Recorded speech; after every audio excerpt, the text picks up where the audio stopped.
Hello guys, welcome to Tech Tricks tutorial. In today's video, I will show you how to create a good LinkedIn banner.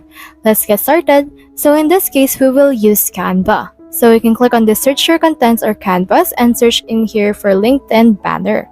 So let's search in here for that. You can search the templates that they have available in this. You can see in here some LinkedIn templates, so you can just choose which one is the right one for you. So for me, I'll head over and use this one, which is a green minimalist.